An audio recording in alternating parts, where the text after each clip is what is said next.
ఈరోజు ఈ ప్రాంతం నుంచి పదే పదే జీవి ఆంజనేయులు గారు ఒక మాట మాట్లాడుతూ ఉన్నాడు. ఇంకెవరూ లేరా బీసీ అభ్యర్థి అనిల్ కుమార్ యాదవ్ తప్ప అని మాట్లాడుతూ ఉన్నాడు. నేను జీవి ఆంజనేయులు గారిని అడుగుతా ఉన్నా, ఏమయ్యా వైఎస్ఆర్సీపీలో నుంచి ఎంపీని తెచ్చుకున్నారు, టీడీపీలో ఇంకెవడూ మనిషి లేడా అని అడుగుతా ఉన్నా. మీకు 5 సంవత్సరాలు వైసీపీలో ఉన్న ఎంపీని తీసుకొచ్చి మీరు పోటీ చేయించుకున్నారే, మీ పార్టీలో ఇంకెవడూ లేడా? అనిల్ కుమార్ యాదవ్ మాత్రం పక్క నుంచి వస్తే మాత్రం బీసీ లేరని అడుగుతావా?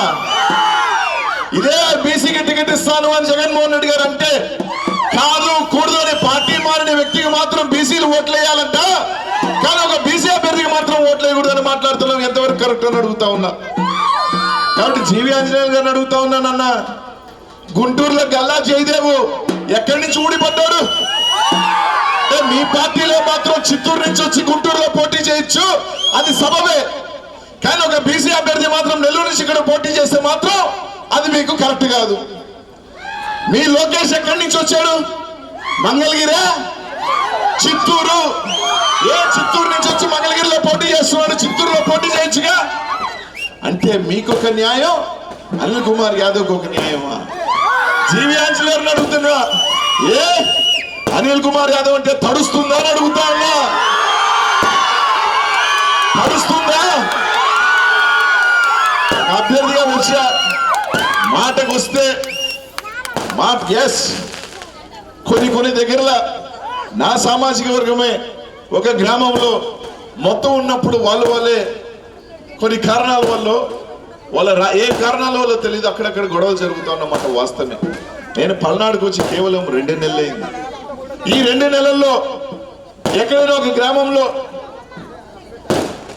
8 మందిలో 1000 మందిలో యాదవులు ఉంటే వాళ్ళు కొట్టుకుంటే అనిల్ కుమార్ యాదవ్ వచ్చిన తర్వాత గొడవలు జరుగుతున్నాయంటే కొట్టుకుంటున్నారని మాట్లాడతావా నువ్వు? నేను ఒకటి అడుగుతా ఉన్నానన్న, అంటే నెల రోజుల్లో వచ్చిన తర్వాత నేను యాదవులు కొట్టుకోమని నేను చెప్పానా అని అడుగుతా ఉన్నా. కనీసం నాకున్న దాంట్లో 5 గ్రామాలు కూడా తిరగాలని పరిస్థితి. 500 గ్రామాలు ఉంటే ప్రతి గ్రామానికి తిరుగుతూ ఉన్నాను. ఖచ్చితంగా చెప్తా ఉన్నా జీవి ఆంజనేయులు గారు, నేను ఖచ్చితంగా కూడా ఈ పార్లమెంట్ నుంచి ఎంపీ అవుతా. తప్పకుండా మీ చరిత్ర రాస్తాను. బీసీ సోదరులకు ఎస్సీ సోదరులకు అండగా కూడా ఉంటా. కానీ ఒకటి అడుగుతా ఉన్నా, రెచ్చగొట్టే పని మానుకో, అబద్ధాలు చెప్పే పని మానుకో. ఎవరు నిన్న ఇదే మాట్లాడుతున్నా, జీవి ఆంజనేయులు ఆడుతున్నా, నీ సొంత గ్రామంలో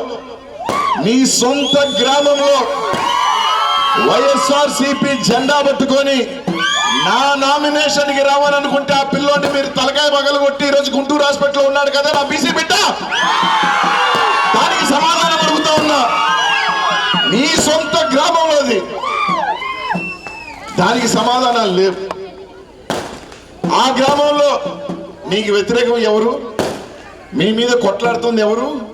మీ మీద పోరాడుతుంది ఎవరు?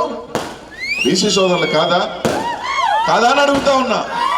కాబట్టి రాజకీయంగా మాట్లాడుకుందాం, పార్టీ గురించి మాట్లాడుకుందాం. 2 నెలలు అయింది నేను వచ్చి, అప్పుడే నా సౌరంగా ఏదేదో మాట్లాడుతూ ఉన్నాడు ఆయన. ఏందో అర్థం కావట్లా. ఖచ్చితంగా చెప్తా ఉన్నా,